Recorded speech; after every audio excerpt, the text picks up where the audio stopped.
everyone. I hope you all are doing great. And we have Janvi with us. And Janvi, this session is already like a lot of people have been asking me about when is it happening. So we already have a lot of followers out there. But how are you doing, Janvi? I'm really good, and I have also been getting a lot of queries about Desis Ascent Fellowship, like since the day I got selected. So like this session is really gonna be good because I'll be able to answer all the questions together. So that would be great. Yes, we're gonna have a lot of fun. Although I'm disturbing Janvi on her Saturday, and I know it's a little bit, but I promise I won't take more than 30 to 40 minutes of yours. And we'll give you good time to chill and relax as well. Thank you, absolutely. Awesome. Janvi, would you like to start by just giving a quick introduction about yourself? Yeah, sure. So, hi, I am Janvi, and I am a final year student at PDU Gandhinagar. I'm studying computer engineering. I have interned as a program manager at Girl Script, and I am interning as a functional analyst at Quico right now. And yeah, I have been awarded two fellowships, DES is being one of that, and I have also gotten a patent under my name. So this is a short introduction, but yeah, let's talk about the DESIS fellowship today. Sure, I think that was great. So I've seen a lot of your work when you were, there as a program manager at GirlScript. So I've come across your profile and I've come across your work a lot of times. So I must say, awesome work that I've been doing. I've been contributing so much towards the community, and that's really great. And it's a pleasure for me today to have you here live with me on my channel. But yeah, thank you so much for coming. Firstly. Thank you so much for inviting me. This is obviously a very great opportunity. Thank you.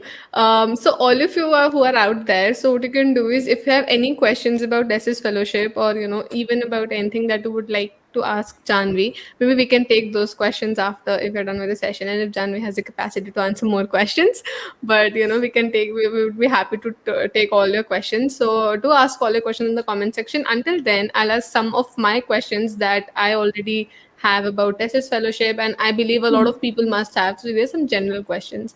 So let's start by first discussing about what is TESIS fellowship or what is DESH or Ascend fellowship. Okay, so yeah, you elaborated it. So Disha India has this fellowship. Like our cohort was the first cohort that they started, and it was a 3 day long event.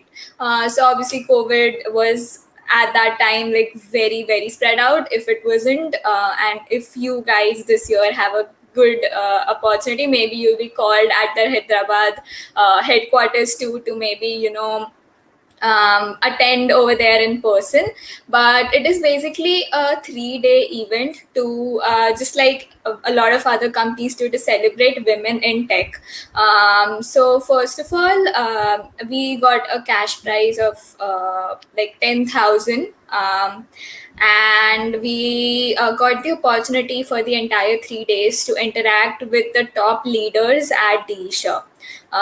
It was even if it's from tech, finance, HR, and like Disha was the first step that I took actually in the finance domain. Till then I had no idea what's going on. So I didn't even know about finance a lot, but that 3 days helped me a lot to gain more knowledge about finance. So if you're someone who is interested in math, research, computing, or finance, then Disha Send is obviously a very good fellowship for you. Okay, awesome. So yeah, agreeing to the fact that due to the pandemic, a lot of people have lost their opportunity to go and visit the campus. Me being one of them, I was selected as a generation Google scholar for this 2021 cohort, and I lost the chance to visit a Google office, and I could not be more disheartened. Although the virtual retreat was awesome, but Yeah. But the fun of being there in person and just experiencing that, yeah. that is very different.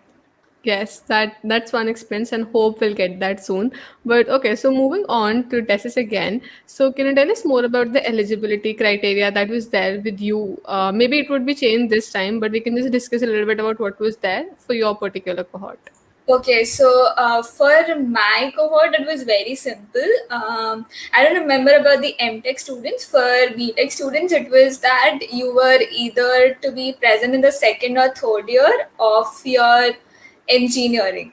So I am not much sure about the eligibility criteria, but I have read about it for this year, and they have clearly mentioned it in the form that they've released. So if you haven't checked it out, just go to the Disha India page and check out the form they've uploaded. You have to be in the second year or third year of your engineering degree or computer science related degree, and I guess that's all.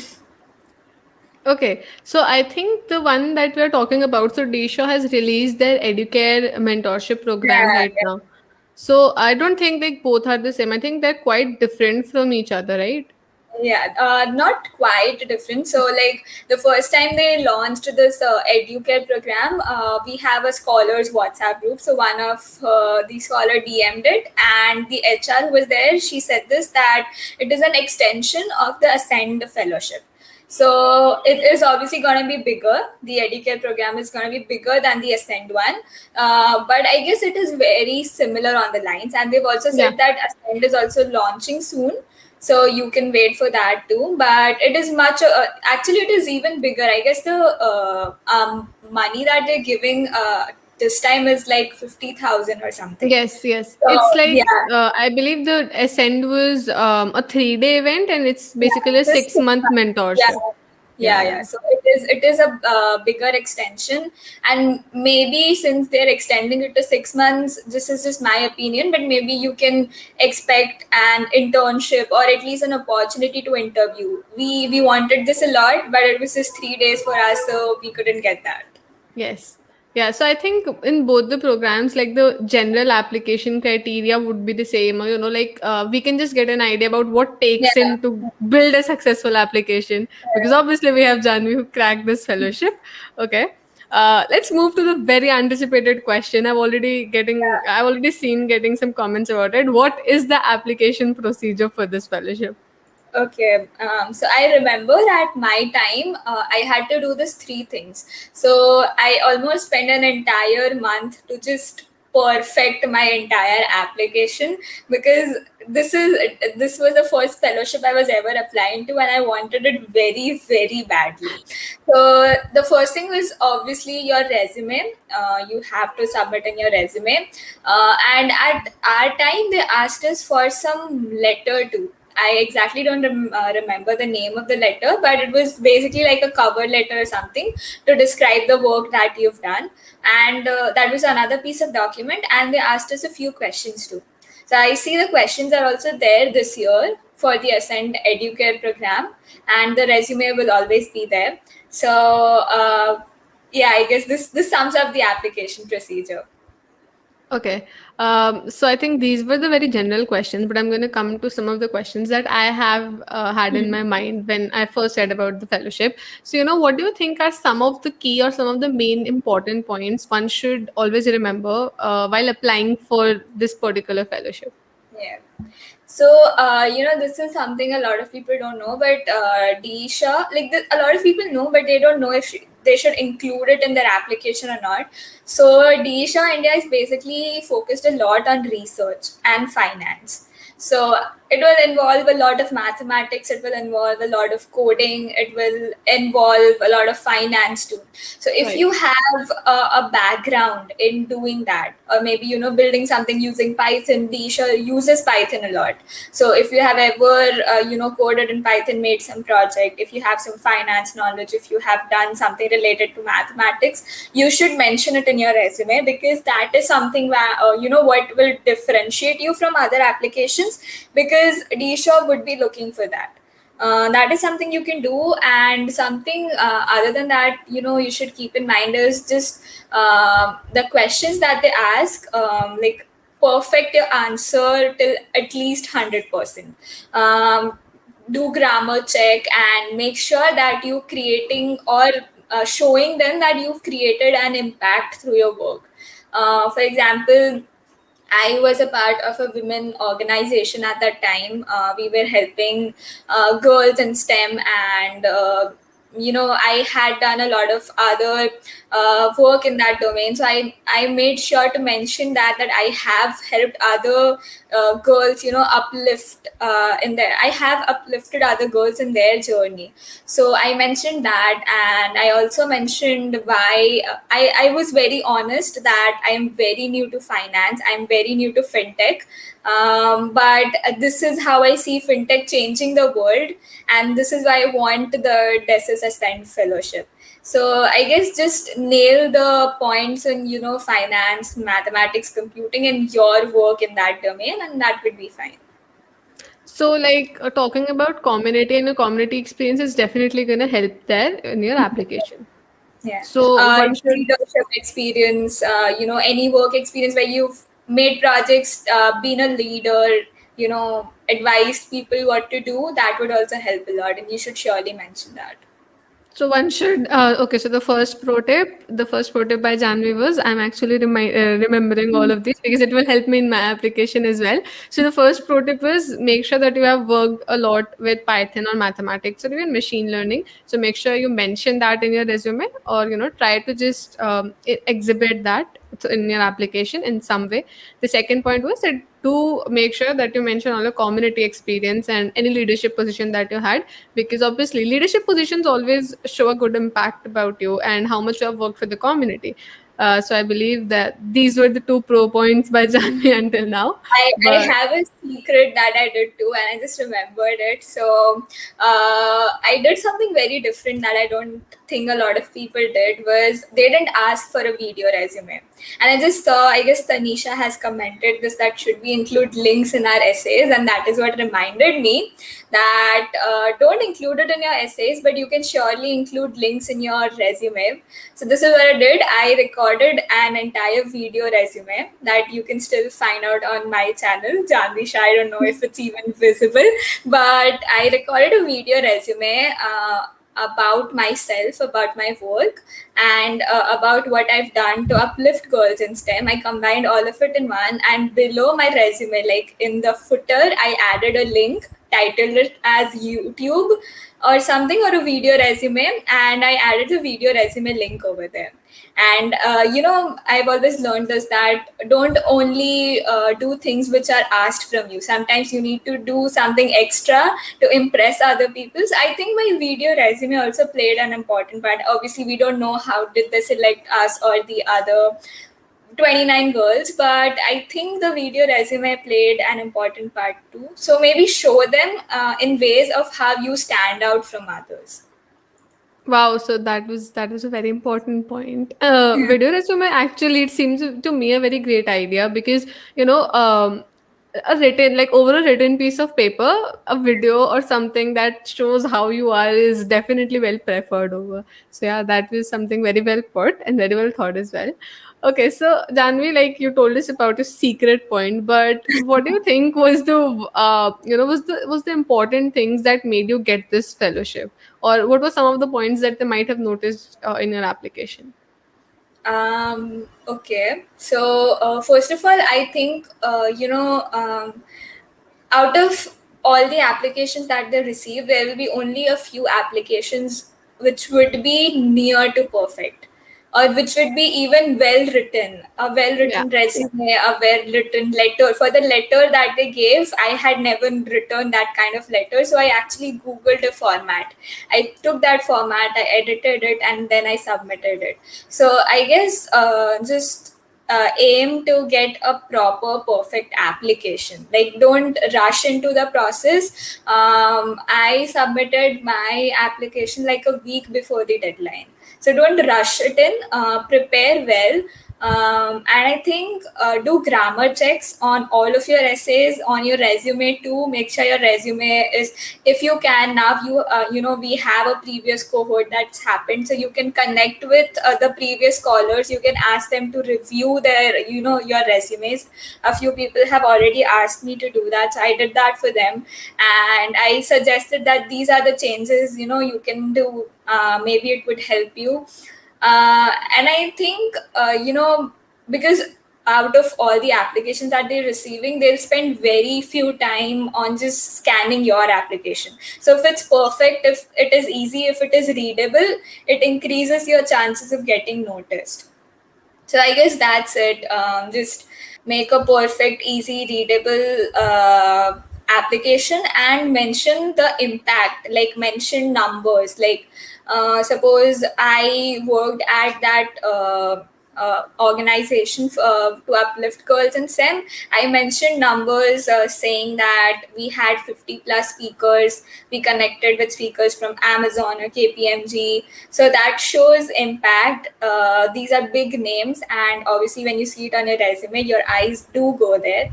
So make sure to, just include the small things, and I guess you'll be good to go. Okay, so let's take some questions from the comment section as well.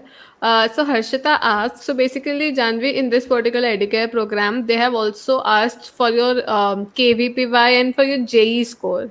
And Oh. so that's what Harshita says. It feels like the program is too competitive. If one doesn't have amazing ranks in these particular, exams, so what should one do? So I guess, the answer is like, what should one do? So you can't do anything about your KVPY score or the JE score right now. What you can actually do right now is just perfect your entire application. Like, in the resume, you have three other things in your hand, which can actually make an impact right now. So maybe you have a good CGPA in your college, so maybe Right. highlight that in your resume, so that would make you stand out from others. Maybe you've gotten previous scholarships, or maybe you've done good internships, or maybe you've done some work in fintech domain. If you've actually done that, that would be the best thing, and they wouldn't even they would prioritize you maybe over the KVPI or JE scores. And as I said, this wasn't the case in our cohort, so I wouldn't like to comment more on it. But just focus on the things that you have in hand right now, and perfect them as much as you can. Yeah, so basically, like if you do not have a good KVPY or JE score, I'm on the same boat. I do not have some exceptional ranks in these particular exams. So what we can do is we can try to focus on the other three parts that we can definitely try to work upon, that we can perfect in. So maybe we're doing great in a college, in a university, or somewhere and like that. I think we can focus on that, and that's definitely going to make a good impact, and that's going to stand out. Okay, thank you, Harshita, for the question. So we have another question by Chanchal, which is like, what are the skills a person should generally have before applying for this program, like programming and all? So I believe the question is more towards that: is it necessary for a person to have technical skills to before applying for this program? I think it is necessary, but it is not compulsory. So it is a very contradicting statement. But see, if you don't have it, and I think this program is for basically centered on those who from computer background. So I guess a good knowledge about technical skills would obviously put you ahead of other people, maybe. And in this particular fellowship, Python benefited me a lot. Like when you go to other internships or other scholarships, Yes. but there sometimes that they're more centered on C++ or Java or something. But since Disha is a fintech company, so they use Python, and we also had workshops on data science in Python. So if you are a coder who codes in Python or something, then this is the opportunity for you. You should have. This is the first time that you should highlight Python in your resume, that you know this, you know the concepts of machine learning or data science, or you've worked with it. So a little knowledge would help you, but as I said, it's not compulsory. Okay, cool. I think that makes a lot more sense. So again, a similar question related to JE rank and Olympiad marks, but they're asking about if they do not remember anything. So can they mention approximate ranks? I believe you won't be able to answer this because it's something very official. So maybe, yeah, maybe she you can try and mail them, because in the brochure they have like justified, and they have specifically mentioned their mail ID, that if you have any other questions Yeah. regarding the Yeah. program. Yeah, I also emailed them. I had a few questions, so before applying, I did email them, and I did get a response too. And the response was perfectly answering my questions. So yes, they help on that too. And I would say that do not mention approximate ranks. I don't know how much your approximation is going to be, but if you can, J rank is something that you can verify. I don't know about the Olympiad marks or ranks, but if that approximation is like something you rounding off to tens or hundreds, that it is good. But don't add false information. That is what I meant, because Yes, you're right. yeah, exactly, you shouldn't get anything by falsifying your information. So approximation is good, but maybe, as Khushi said, you can surely email them and you'll get a very good response back. Yes, I believe that would really help you. We have another question by Vedi, which is a lot more generic. So it must be too competitive, right? Okay, so I have a ratio, I guess. I put it up on my LinkedIn. I'll just check that ratio again. It is competitive because I remember I calculated the entire ratio that where was I? Like, what was the percentage of me getting selected amongst other people? So they selected only 30 people, I guess. 30 Yeah. girls, and they received a lot of applications. And that ratio was even less than 0.5%, I guess. So Um, even this time they have mentioned, I think the number is 30, that they'll be selecting only 30 women Okay. around the Okay. globe. Yeah. So So the ratio is 0.012. I calculated this and I mentioned it. So yeah, I remember. So I say ki, don't focus on the ratio. Like, I frankly didn't think that I would get selected because I didn't have big names on my resume, and I didn't have, I am from a tier 3 college. So I didn't even think that I was going to be noticed. And I guess they were a week late in responding, week or at least a 3-4 days late in responding to the selection mail. So I was like, no, I haven't gotten it. But yeah, they did. And I remember I was not at home, I was at someone else's house, and over there also I was like dancing, screaming something. I'm like, oh my god, I got this fellowship. So yeah, don't focus on the competition part. The competition will always be there wherever you go. Just focus on yourself, focus on highlighting your things, and I'm very sure that they're going to see that. awesome. I think we already answered Tanisha's question about including links in our essays. Janvi also gave a pro tip about video resume, which I'm definitely going to follow because I really like the idea of it. So we have another question by Ishita, which is that she just entered in second year last week and she don't have a lot of things to put in resume. Yeah.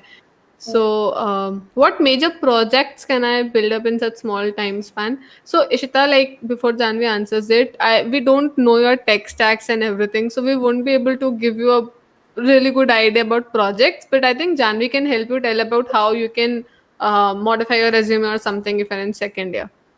Yeah, so I guess the one thing that you should do is, first of all, mention that you are a second year student.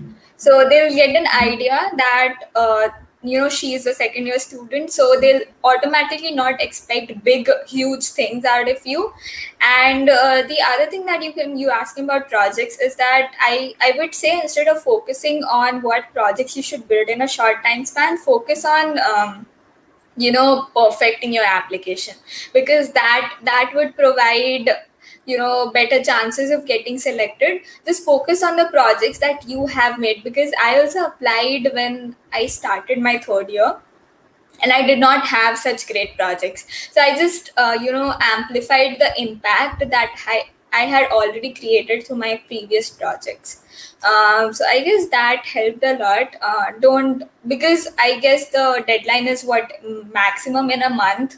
So you shouldn't spend your time in that month to build something right now. Just focus on whatever you've built and just mention that. Yes, so the deadline is 30th of August, and I always prefer that whenever I'm applying for any scholarship or fellowship, I make sure that I complete my application before 1 week, because in the last week I get so Yeah. many changes in my head. I'm like, okay, let's change this, let's change this. So I make sure that at least I complete the rough draft of it, so that Yeah. I'm good to go in the last week. So we have another question by Anshuman, which is, do we have to mail our application? No. So there is an application link, and you can find more about it on the Google. So you can just search about this fellowship. Another question by Harshita, which is, can you share about the projects you had in your resume at that time? Okay. I'll have to remember this. So I remember I had three projects. I guess one of them was an ongoing project, but I still mention it, and I have mentioned it in the past too. One of it was I guess it was some system that we made for BRTS management system. So basically, Ahmedabad has a BRTS system, a bus management system. So we just made a system using an Arduino to count the vacant seats and the seats occupied. That was just a small project. Another project I had listed was a garbage van tracking system.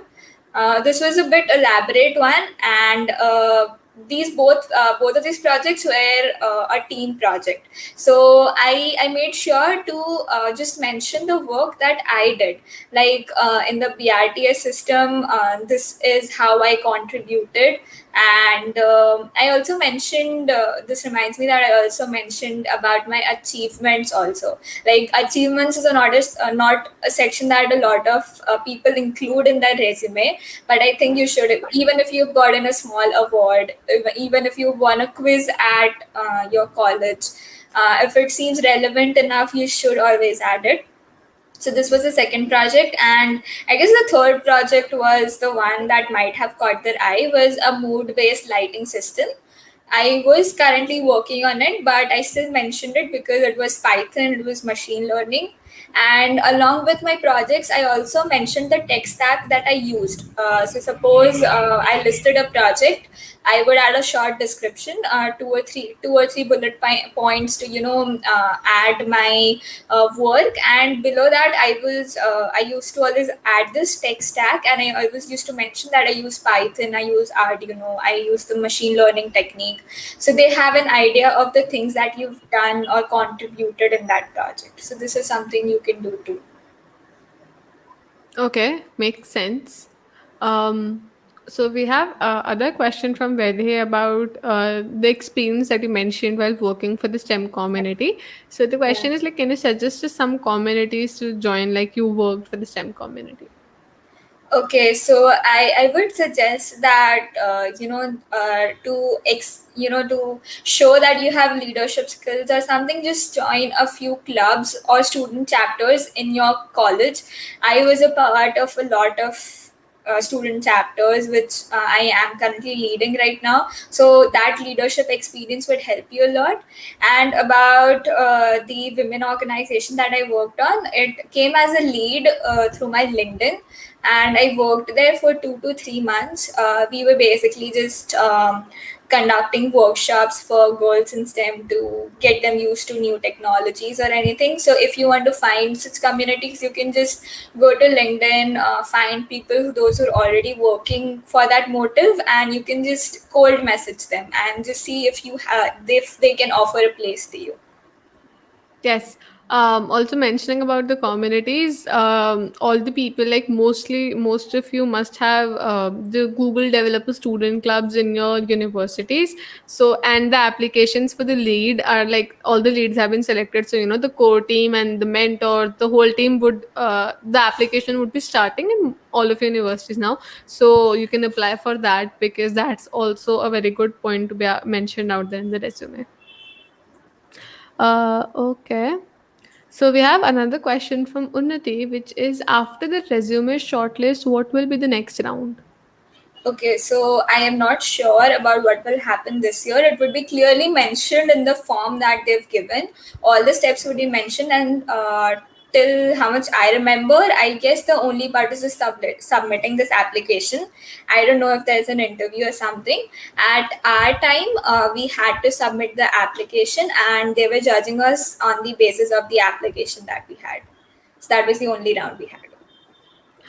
So Unnati, for this particular for the Edicare program, there are already 3 rounds mentioned in the brochure. I think a lot of people don't have access to that brochure. Maybe they might have missed it. So what I'll do is if I can find it, because it was on LinkedIn, so I'll like send across the link of it in the comment section in the description of the studio. So you can check it out after this ends.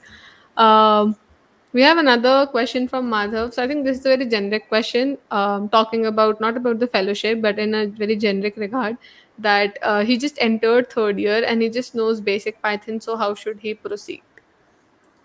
So I guess that is really good that you have basic knowledge of Python, and I think you can advance using Python once you start building projects. So just if you know basic Python, you can just build a small game or a small project. Like my BRTS management system was a very small project. It was hardly 10-15 lines of code, and we just connected an Arduino. So and we implemented it using Python. So you can mention the small projects, but make sure to mention that you've used Python, used this tech stack, you have created this impact. That would surely help you to proceed. Definitely. Also, like Madhav, just prioritize your tech stack as well. If you want to continue with machine learning and then you're working in Python, that's great. But just explore a little bit of stuff. You still have time. So just do what you want to do and just explore a lot of stuff. That's what I'll suggest. So we have one question from Muniti, which is in the resume, do we need to give all deployed projects? Because she says that she has three machine learning projects, but only one is deployed. Okay, so you know what you can do is, like at my time too, I did not have a lot of work experience. Like the only experience I had was working in that organization. So I mentioned that, but I elaborated a lot on the projects that I had. So normally in my resume right now too, I do not have the capacity to list all the projects that I have done in the past. So it is Disha, it is fintech, and you have three projects obviously of Python and machine learning. So mention all three of them. For the ones you've already deployed, add a link to the deployed project. For the ones you don't, it is completely okay. Just mention, explain clearly what are you trying to achieve, what have you done, and the technologies that you've used. Cool. I have also mentioned and I've also put in the link to that particular brochure which Tisha released, and it has the complete application procedure, how much rounds are they gonna have and everything. So you can just check this out, everyone. I'm also gonna include this in my description link after we end this live stream. So we have, I think this would be the last question, Janvi, which is by Anjali. So which is, are EC girls eligible for this program? I guess like in our time, we had girls who were doing research in mathematics, who were from computing background. Majority of them it was that. So I am not sure about EC girls, but I guess you should just refer to the firm because they've mentioned clearly the engineering backgrounds that are applicable. So just I think and Kushi has already shared the link. It has the form too, so you can just go over there and check if you're eligible or not. Yes. Janvi, would you like to have one more question? Yeah, sure. I promise this Yeah. is the last one, No, but no, this is fine. a follow up question from Okay. Madhav. So, which is that, can we have projects of the same domain in the resume, or is it expected from us to have projects from different domains for internships? I clearly did not get like what is he talking about, the fellowship or like the 6 months internship in I six think semesters? he's being generic here, like basic stuff about what can we include in his resume if we have all the projects with the same domain, like he's working in the. So I think Madhav, if you're working in the same domain, that makes a lot more sense if you're going to include all the projects. If you're working with machine learning, that all of your projects should be, not should be, but if they are in machine learning, that's good because it clearly centralizes your tech stack as well. Um, I think that makes sense. So, if you have any other question, we can definitely, catch up after this. But anyway, I think this was it for this video. We had a lot of questions, and Yeah, a lot of questions. And if you have more, you can surely message me on LinkedIn. If I'm not in your connections, leave me a note of why you want to connect with me. And I have reviewed 2 or 3 resumes for this year's cohort, so I'll be happily, spend my time doing that. So even if you have any more questions, just ping me. I'll be happy to answer all of them. thank you so much, Janvi. So everyone, if you want to connect with Janvi, her LinkedIn profile is there in the description box. So you can check her out. And yeah, make sure whenever you're sending connection request to anyone, it's a very good practice that you should always personalize it with a note that why do you want to connect with that person. It always makes a lot more sense, and it always makes a very unique impact. But thank you so much, Janvi, for coming here. I Thank had a lot you. of fun. And I also had a lot of fun, and I think it was a great session. And I'm really happy that I got to help a lot of other people. So yeah, thank you for inviting me. thank you so much, Anvi. And thank you so much, everyone, for joining. I had a great time chit chatting with all of you. And, if you are till here and if you like this video and if you like what you saw, so do hit the big fat thumbs up and also do subscribe to my channel. I'm posting a lot of content for now, but I have a lot of content ready and I'll be posting that soon. So thank you so much, everyone, for joining. Thank you, Janvi, for coming. And we'll bid a goodbye to everyone. Bye. Bye. Have a great evening.